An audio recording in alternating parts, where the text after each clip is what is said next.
अस्सलाम वालेकुम, आप देख रहे हैं इनसाइड पाकिस्तान। मैं हूं मोहम्मद ज़फ़ीर। मुल्क में जारी आइनी, माशी और सियासी बहरान है।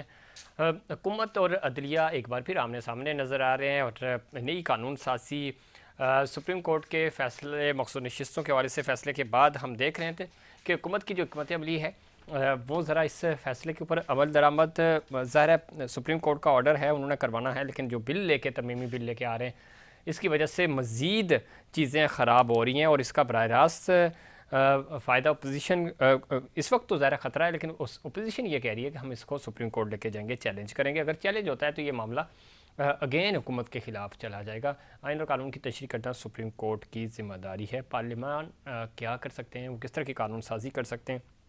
और ये जो तरमीमी एक्ट लाया जा रहा है इसकी हिमायत की है पाकिस्तान पीपल्स पार्टी ने भी, मुस्लिम लीग नून ज़ाहिर कर ही रही थी। तो भरपूर अपोजिशन इस वक्त कर रही है पाकिस्तान तहरीक इंसाफ और उनके साथ दूसरी जमातें। देखना ये है कि ये पूरा अमल जो है वो ख़ुद हुकूमत के लिए कितना ख़तरनाक साबित होगा और सुप्रीम कोर्ट के फ़ैसले के ऊपर अमल दरामद करवाना ज़रा करना हुकूमत की ज़िम्मेदारी है और सुप्रीम कोर्ट का ये ऑर्डर भी है। उस तनाज़र में अगर हम देखें तो ये आने वाले दिनों में चीज़ें और ज़्यादा दिलचस्प हो जाएंगी। वज़ीर कानून ये कह रहे हैं कि इस पूरे अमल में हमने सिर्फ फ्लोर क्रॉसिंग ना हो सके, जो कि माजी में होता रहा। पार्टियां जो वफादारी कारकुनान जो यानी MNMPs अपनी पार्टी के साथ वफादारी तब्दील करते हैं, उसको रोकने की एक कोशिश होगी, ये उसमें मददगार साबित होगा। मज़ीद हमने इस तरमीमी बिल में इस जो एक किसी भी पार्टी का रुकन है, MNA है, MP है या सेनेटर है, तो उसकी जो वफादारी है उसको और पार्टी के साथ उसके एफिलेशन को मजबूत करने के लिए ये कानून लेके आ रहे हैं। दूसरी तरफ जो मामला है पाकिस्तान तहरीक इंसाफ का, पाकिस्तान तहरीक इंसाफ सड़कों पे है। उन्होंने कल सवाबी में पावर शो किया और उसके साथ जमात इस्लामी भी धरना दिए हुए। ये हुकूमत के लिए एक मुश्किल टास्क है। महंगाई ज़ाहिर है बढ़ती जा रही है और महंगाई कंट्रोल नहीं हो रही। जिस तरह की सूरत हाल पैदा हो रही है और जिस तरह का मोमेंटम बिल्ड हो रहा है, हुकूमत तो फौरी रिलीफ देने की पोजीशन में नहीं है। IMF का प्रेशर अपनी जगह और साथ ही साथ अपोजिशन जमातों का और फिर इत्तेहादी जमातें भी कोई खुश नहीं नज़र आ रही हुकूमत की कारकर्दगी से। तो ये सारे मामलात हैं जिसकी वजह से हुकूमत के ऊपर बराह रास्त प्रेशर भी आ रहा है और ऑनरशिप जो है वो मुस्लिम लीग नून ही ले रही है। बाकी जमातें तो सारे अमल की ऑनरशिप भी नहीं लेती, बल्कि वो उल्टा हुकूमत से के सामने प्रोटेस्ट करते हैं। तो इस पूरे अमल में ज़रा बेहतरी कैसे होगी। इस वक्त जो बांग्लादेश में सूरत हाल पैदा हुई है, कुछ लोग कह रहे हैं कि हमें उससे सबक सीखना चाहिए। मामला अगर दुरुस्त नहीं हुए, गम और गुस्सा अगर आवाम की तरफ जिस तरह आवाम में पाया जा रहा है और वो अगर सड़कों पर निकल आए तो ये और ज़्यादा गंभीर सूरत हाल होगी। चूँकि ऑलरेडी इस वक्त KP और बलूचिस्तान के हालात कोई इतने साजगार नहीं हैं। तो मामलात अगर ख़राब होते हैं और इस्लामाबाद में जमात इस्लामी ने धरना दिया है, वो दीगर शहरों का रुख भी कर रहे हैं, कराची में उनका धरना है। तो ये सारी चीज़ें अगर मुल्क भर में इसी तरह अमन अमान की सूरत हाल में और फिर सड़कें अगर बंद होना शुरू हो गई, धरनों के नाम पे प्रोटेस्ट शुरू हो गए, तो ये सियासी चूँकि इस्तेकाम भी मुमकिन नहीं होगा, माशी इस्तेकाम भी मुमकिन नहीं होगा और ज़रा अमन अमान की सूरत हाल भी ख़राब हो जाएगी, जो कि किसी भी सूरत पाकिस्तान को सूट नहीं करती ये सूरत हाल। चूँकि ऑलरेडी IMF बहुत ज़्यादा प्रेशर है, फिर बाहर से जो इन्वेस्टमेंट आनी है उनकी के तहफ़्फ़ुज़ात बहुत ज़्यादा हैं, चाहे वो दोस्त ममालिक हों, इस्लामी ममालिक हों, चीन हो। ये वो ममालिक हैं जिनके बहुत ज़्यादा तहफ़्फ़ुज़ात हैं पाकिस्तान के अमन अमान को लेकर, यहाँ की जो एक सियासी चिपकलिश है उसको भी लेकर। तो अगर मामलात इतने ख़राब होते हैं तो ये एक बड़ा मुश्किल टास्क होगा और इन जमातों के लिए, हुकूमती जो इत्तेहाद है उसके लिए भी, और इन चीज़ों को बैलेंस करना एक मुश्किल अमल होगा। दूसरी तरफ ज़ाहिर एक मुतालबात हैं जमात इस्लामी के। जमात इस्लामी प्रोटेस्ट कर रही है, धरने दे रही है और कराची में भी उन्होंने धरना दिया हुआ है, इस्लामाबाद में भी, मुल्क भर में ये दायरा कार फैलेगा। और वो सबसे ज़्यादा जो बात कर रहे हैं वो कह रहे हैं कि जी जो टैक्सेस में इजाफा हुआ ये वापस लिया जाए। साथ ही साथ उन्होंने कहा कि मामला जो है वो अगर ये मुतालबात हमारे बड़े बुनियादी से मुतालबात हैं और जेनरली जमात इस्लामी की जब हम बात करते हैं और हाफिज़ नईमुर रहमान साहब जब कराची की सियासत करते थे, अमीर थे कराची के, तो उस वक्त भी यहाँ बुनियादी तौर पे आम आवाम के मुतालबात लेकर वो सड़कों पे आते थे और कोशिश भी की उन्होंने, चाहे नादरा का मसला हो, के इलेक्ट्री का इशू हो, बैरियर टाउन मुतासरीन का मामला हो, ये वो इश्यूज़ थे जो बराह रास्त अवामी इश्यूज़ थे। इससे किसी एक जमात का कोई फ़ायदा या नुकसान की बात नहीं थी, लेकिन उन्होंने बग़ैर इक़्तिदार में रहे ये सारे काम करवाए और उसका फ़ायदा आम आवाम को हुआ। आज भी वो अगर इस्लामाबाद की सड़कों पे हैं तो जो उनके मुतालबात हैं बड़े अवामी मुतालबात हैं। हर आम आदमी चाहता है कि उसकी आवाज़ उठाई जाए उसके लिए और उसका सहारा बना जाए। तो ये अमल जमात इस्लामी इस वक्त कर रही है, लेकिन इसका क्या क्या अवाम उनका साथ देंगे? और इस वक्त तक हम देख रहे हैं कि जमात इस्लामी के अपने ही कारकुनान हैं, लेकिन क्या जो आम आवाम हैं वो भी इस प्रोटेस्ट का हिस्सा बन सकते हैं? और अगर ये दायरा कार फैलता है तो एक कोई बड़ी तहरीक भी जन्म ले सकती है, चूँकि इसको इस मुवाजना किया जा रहा है बांग्लादेश के हालात के साथ पाकिस्तान के हालात का। और अगर आम आवाम सड़कों पे निकलते हैं तो वो बड़ा मुश्किल होगा मौजूदा हुकूमतों के लिए, मौजूदा सेटअप के लिए। तो चूँकि लोग जब बगावत की तरफ आते हैं तो उनको रोकना मुश्किल हो जाता है। अब तक तो सिर्फ मखसूस जमातें ही अपने अपने हिसाब से प्रोटेस्ट कर रही हैं, चाहे जमात इस्लामी हो, चाहे पाकिस्तान तहरीक इंसाफ हो। उनके मुतालबात अलग अलग हैं, मोटिव्स भी अलग अलग हैं, लेकिन अवाम अगर बाहर निकल आए, कोई तहरीक अगर जन्म लेती है तो वो ख़तरनाक होगी। चूँकि अगर हम स्टूडेंट्स की बात करें, यूथ की बात करें, मायूसी बहरहाल हमें इस तरह की बात नहीं करनी चाहिए, लेकिन फ़ैक्ट ये है कि आम नौजवान जो है, पढ़ा लिखा नौजवान जो है, वो सिस्टम से, मौजूदा हालात से मायूस है। इसको एड्रेस करना होगा, ये सूबाई और वफाकी हुकूमतों की ज़िम्मेदारी है। इस पर मज़ीद बात करेंगे। हमें ज्वाइन किया जनाब डॉक्टर सुराब सरकी साहब ने, सीनियर सियासतदान है, सीनियर रहनुमा है पाकिस्तान पीपल्स पार्टी के। डॉक्टर साहब खुश आमदीद कहते हैं आपको शो में। बहुत शुक्रिया भाई, आपका बहुत शुक्रिया। डॉक्टर साहब मैं महंगाई की तरफ भी आऊँगा और मौजूदा जो हालात हैं उनकी तरफ भी आऊँगा, लेकिन मैं आगाज़ करना चाहूँगा कि इस वक्त एक मायूसी ओवरऑल है हमारी कौम के नौजवानों के अंदर।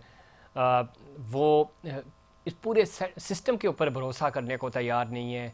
आप ख़ुद हमेशा अपने अपने हल्के की भी सियासत की, आप हर अच्छे मुश्किल वक्त में भी पार्टी के साथ रहे और मुश्किल वक्त आपने ख़ुद भी देखा है, सियासत भी आप अवामी करते हैं। यूथ जो है वो वाइब्रेंट होती है किसी भी मुल्क की, और हमारे पास तो ज़ाहिर आबादी का 64% हम इतने लकी हैं कि कुल आबादी का 64% जो है वो नौजवानों पे मुश्तमिल है। एग्रेशंस हैं उनके अंदर, वो मौजूदा सिस्टम से, ओवरऑल सिस्टम से ही मायूस नज़र आते हैं। एजुकेशन नहीं है, उनको जॉब्स उस तरह नहीं मिलती। किस तरह देखते हैं ये जो गम व गुस्सा है जो हमने बांग्लादेश में देखा, उसके ऊपर तो मैं बाद में आऊँगा, यहाँ पे भी यही गुस्सा है। और ये गुस्सा आपको आप जब केपी ट्रैवल करते हैं, चाहे आप बलूचिस्तान ट्रैवल करें, तो नज़र आता है। और हालिया दिनों आपने कश्मीर में भी देखा, वो भी खालिस्तान नौजवानों की तहरीक थी जो एक्शन कमेटी बनी और उन्होंने अपने मुतालबात भी पूरे करवाए। ये जो एक एग्रेशन पाया जा रहा है यूथ में, इसको आप किस तरह देखते हैं? इसको एड्रेस करने की बहुत सख्त ज़रूरत भी है। आप किस नज़र से देखते हैं?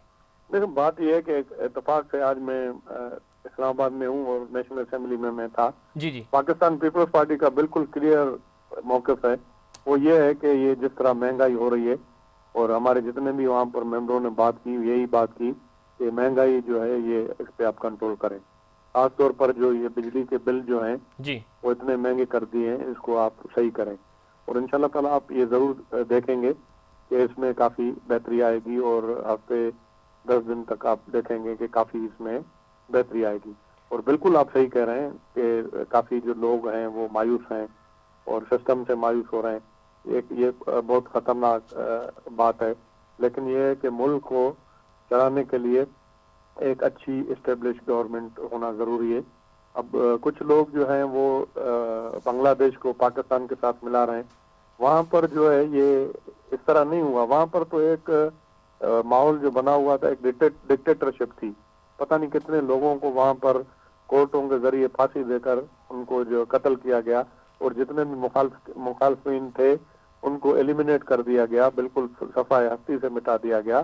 तो ये जब ऐसी सूरत हाल पैदा होती है सियासत के अंदर, तो फिर वो उसका रिएक्शन आगे आना होता है, और वही आया।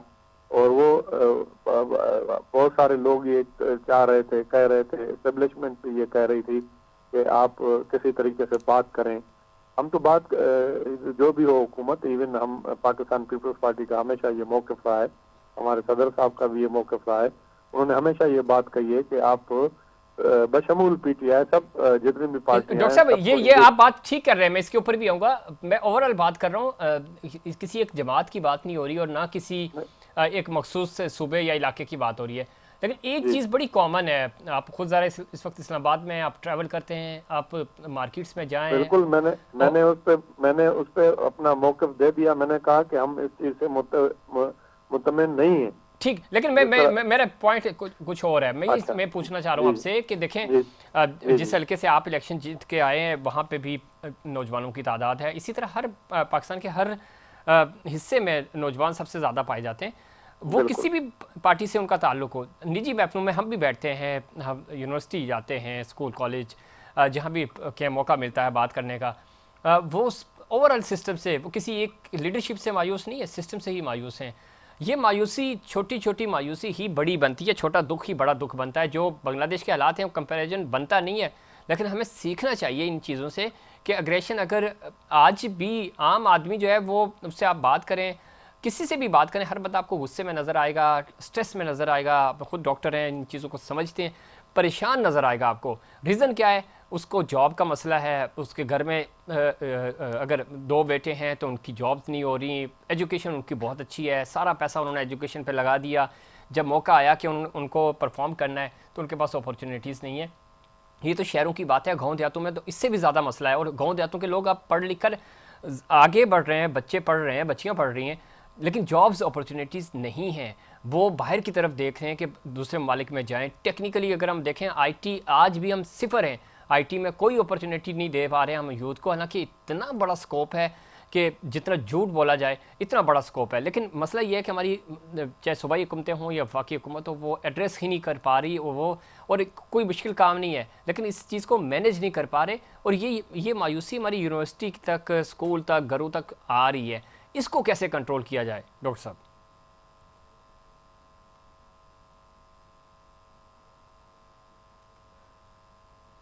जी डॉक्टर साहब, आप सरकी साहब सुन पा रहे हैं आप मुझे?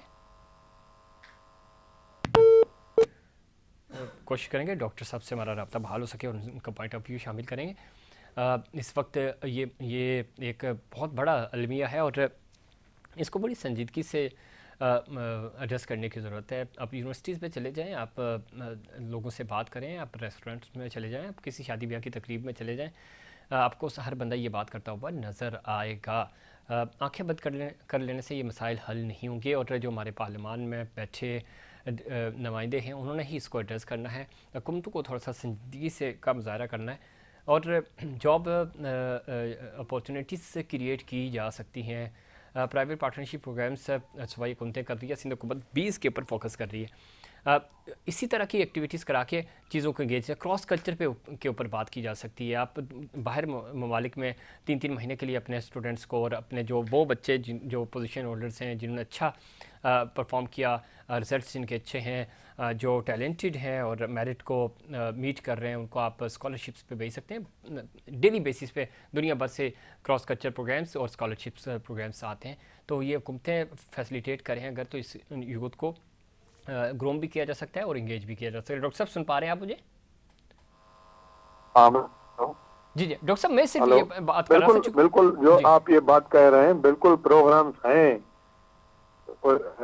के हैं जहाँ पर अपॉर्चुनिटीज हैं, मिल रही है लोगों को, वो होनी चाहिए। आबादी बढ़ रही है तो नहीं है, उसमें हमें होगा और दिन रात काम करना होगा और अपॉर्चुनिटीज हमें निकालनी होगी। आप बिल्कुल सही कह रहे हैं कि काफी सूरत हाल जो है वो काफी खराब है, लेकिन इसके बावजूद आवाज आ रही है मेरी? जी जी हम सुन पा रहे हैं आपको। हाँ, आप ये देखें कि ये जब से 18 अमेंडमेंट आई है, हमने कोई 29 जो है वो सिंध में हम बनाए हैं। और सिविल सर्विस कमीशन या दूसरे इदारे जितने भी इदारे बनते हैं, चाहे वो ट्रम्प सेंटर हो गया, NICVT हो गया, या और कोई भी इस तरह के एक बहुत बड़ा पूरे शहर बड़ा मेडिकल कॉम्प्लेक्स हम बनाने दिशा में बड़ा जा रहे हैं कराची में। वहाँ हमारे पास लाइव का। डॉक्टर साहब अब ठीक कह रहे हैं, ये होना चाहिए और अच्छा है, ये इक़दाम होने भी चाहिए ताकि यूथ को इंगेज कर सकें। वापस नेशनल पॉलिटिक्स की तरफ आते हैं। मखसूस नशिस्तों का मामला है, हुकूमत कानून साजी करने जा रही है, उसकी इस बिल की आप हिमायत भी कर रहे हैं। डॉक्टर सर अफसर के साहब से हमारा रब्ता मुलाकात हो गया, तो हम कोशिश करेंगे दोबारा उनके साथ बातचीत हो सके और उनसे पूछेंगे कि इस वक्त जो कानून साजी हो रही है उसके लिए हुकूमत कोशिश कर रही है, कोशा है, लेकिन ये एक मुश्किल मरहला होगा। पाकिस्तान पीपल्स पार्टी साथ दे रही है हुकूमत का और इस बिल की हिमायत कर रही है। ये हिमायत ख़ुद पाकिस्तान पीपल्स पार्टी के लिए कितनी ख़तरनाक हो सकती है? फ्लोर क्रॉसिंग का मामला है और माजी में भी ये सारी चीज़ें होती रहीं। डॉक्टर साहब सुन पा रहे हैं आप मुझे? मैं अभी सुन पा रहा हूँ। डॉक्टर साहब मैं पूछ रहा था कि अभी बात यह है कि आप ये देखें कि हमने तो काफी अपॉर्चुनिटीज पैदा की हैं। खासतौर पर आप सिंध के हवाले से आप ये देखें, सरकोल हो गया, अभी हम अपनी जनरेशन का भी प्रोग्राम बना रहे हैं और ये गवर्नमेंट की जिम्मेदारी है। आप सही कह रहे हैं कि जो बच्चे हमारे पढ़ के निकल रहे हैं उनको यहाँ पर जॉब्स मिले और यहाँ पर काम करें ताकि मुल्क तरक्की करे, ये गवर्नमेंट की जिम्मेदारी है। और कुछ बच्चे बाहर भी जा रहे हैं तो वहाँ भी यहाँ से ही मतलब अल्हम्दुलिल्लाह तालीम हासिल करके जा रहे हैं। मैंने आपको बताया कि काफी यूनिवर्सिटीज हमने बनाई हैं, हमने कॉलेजेस बनाए 18 अमेंडमेंट के बाद। सिंध में काफी काम हुआ है। बिल्कुल डॉक्टर साहब आप ठीक कह रहे हैं। मैं सिंध की आपसे पहले भी हम ये जिक्र कर रहे थे कि अच्छी डेवलपमेंट्स हैं और USAID के साथ भी मिलकर UN में भी इवन बच्चों को स्कॉलरशिप्स मिल रही हैं, उनको जाने के मौके मिल रहे हैं और ये होने चाहिए। पंजाब के पी और दीगर इलाकों में भी ये सब चीज़ें होनी चाहिए। दूसरा मैं चाहूँगा नेशनल असम्बली का जो आप चूँकि इस्लामाबाद में भी मौजूद हैं, मखसूस नशिस्तों के बाद सुप्रीम कोर्ट का बड़ा वाज़ेह ज़रा ऑर्डर था, उसको फॉलो करना है, फॉलो किया भी जा रहा है, लेकिन हुकूमत तरमीमी बिल ला रही है, उसकी हिमायत कर रही है पाकिस्तान पीपल्स पार्टी। आज शाज़िया मरी साहब भी बात कर रही थी, वो कह रहे हैं कि हम कोशिश कर रहे हैं कि वो लोग जो अपनी पार्टी से वाबस्ता हैं फ्लोर क्रॉस ना हो, ये बिल उसमें मददगार साबित होगा। पाकिस्तान तहरीक इंसाफ इसको अगेन लेके जा रही है सुप्रीम कोर्ट, वो कह रहे हैं हम चैलेंज करेंगे। किस तरह देखते हैं ये सूरत हाल? हुकूमत इसको और पेचीदा नहीं बना रही? बात यह है कि यहाँ पर हमेशा जो है ना, ये वक्त के हिसाब से, नजर जरूरत के हिसाब से हमारे कोर्टों ने फैसले दिए हैं। और आप जब एक आइन हो, कानून हो, उसके दायरे में रहकर आप फैसला दे सकते हैं ना। अगर उसके दायरे से बाहर निकल के आप फैसला देंगे तो उसमें सवाल तो उठेंगे।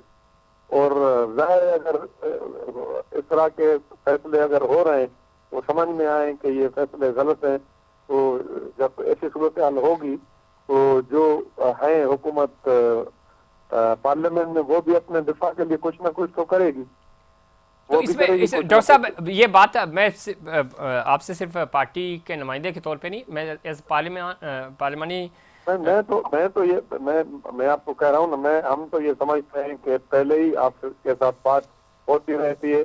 हमने तो आपको पता है कि जब PTI के ऊपर ये पाबंदी लगा रहे थे, हमने मुखालफत की।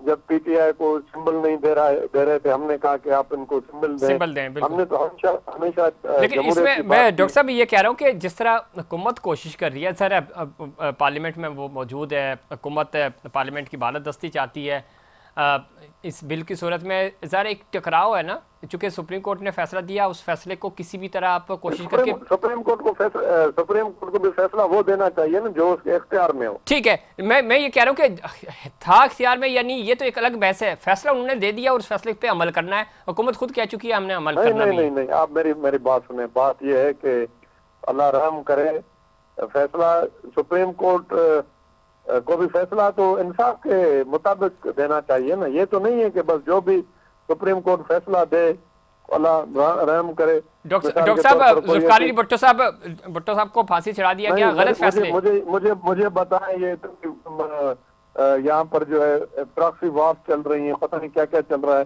कोई ऐसा गलत फैसला दे दे सुप्रीम कोर्ट, तो वो आइन से बाला तर हो, उसमें क्या करें आप मुझे ये बताएं, क्या उसका क्या सॉल्यूशन क्या है? वो तो ये बात तो नहीं है ठीक। कि सुप्रीम कोर्ट को भी तो फैसला जो है वो आइन और कानून के दायरे में रहकर करना चाहिए ना, उसे बाहर की अपनी मर्जी के फैसले तो नहीं हो सकते ना, हो सकते हैं? आप मुझे बताएं। डॉक्टर साहब बिल्कुल ठीक कह रहे हैं आप, इसके ऊपर बात की जा सकती है। हम तो ये देख रहे हैं, मैं सिर्फ ये कह रहा हूँ कि आप नहीं जी जी मैं कर रहा हूँ मैं कि पीटीआई जब आप दायरे में भी नहीं है एक चीज, आप वो कर भी नहीं सकते हैं फैसला, डिसाइड एक हुकूमत कर सकती है। पहले ऑलरेडी फैसला हुआ है कि कोई भी स्लोक राशन जो है अलाउ नहीं है, वो पार्लियामेंट का पहले भी कानून है, वहां पर मौजूद है, वो 3 दिन दिए जाते हैं और उसके बाद उन्होंने हलफनामे जमा किए। उसके बाद ये जो आज मैंने भी सुना वहां पर, मुझे भी, हम भी शागिर्द में जाहिर समझ रहे थे, तो ये तो एक मरतबा एक आदमी पार्टी में चले गए, पहले कानून था, तो आपने उसको जो है चेंज करके कहा कि भाई आप उस पार्टी से फिर दूसरी पार्टी। डॉक्टर साहब मैं आपकी बात ठीक है डॉक्टर साहब, टाइम भी कम है, आपकी बात ठीक है। मैं सिर्फ ये जानना चाह रहा हूँ कि इस सुप्रीम कोर्ट ने फैसला दिया, फैसला आइन और कानून के मुताबिक नहीं है, पार्लियामेंट और यानी हुकूमत के आइन और कानून पे तो यहाँ पर बात हो ही नहीं रही। आइन और कानून पे बात होती तो ठीक है। लेकिन डॉक्टर साहब मैं अगेन ये कह रहा हूँ सर, हमने प्रोग्राम भी करना है, आइन और कानून के मुताबिक ही हम भी बात करेंगे। आइन और कानून के मुताबिक बातें चलती तो ये सूरत हाल होती नहीं आज जो पाकिस्तान की ये भी एक अलग डिबेट। मैं सिर्फ ये कह रहा हूँ कि आप नहीं समझते कि 2 इदारे अब आमने सामने हैं, यानी पार्लियामेंट, हुकूमत और अदलिया। चूंकि अदलिया के फैसले को आपने आमने सामने कोई नहीं, अल्लाह खैर करे, कोई जंग तो नहीं है, जाहिर है। अब वो एक फैसला किया है कोर्ट से, हुकूमत उसको सही नहीं समझती, वो अपना दिफा कर रहे हैं। सर यही सूरत-ए-हाल आपको याद होगा ना, यूसुफ रज़ा गिलानी साहब वाले केस में भी हो गया था। सुप्रीम कोर्ट आपको कह रही थी आप लेटर लिखें, आपने कहा नहीं लिखेंगे, और मामला सजा के ऊपर आकर ख़त्म हुआ था। डॉक्टर साहब सर की सबकी लाइन ड्रॉप हो गई और वक्त भी हुआ है कमर्शियल ब्रेक का। डॉक्टर साहब बहुत शुक्रिया, आप अपने प्रोग्राम में वक्त दिया, और माज़रत चाहते हैं कि चूँकि कनेक्शन की वजह से सही तरह से आप बात भी नहीं कर पाए। वक्त हुआ ब्रेक से वापस आएंगे तो बात करेंगे कि इस वक्त जमात इस्लामी भी सड़कों पे है, और सूरत हाल जो जिस तरह की डेवलप हो रही है, क्या कोई बड़ी तहरीक जन्म ले सकती है, इस पर बात करेंगे, लेकिन इससे पहले कमर्शियल ब्रेक।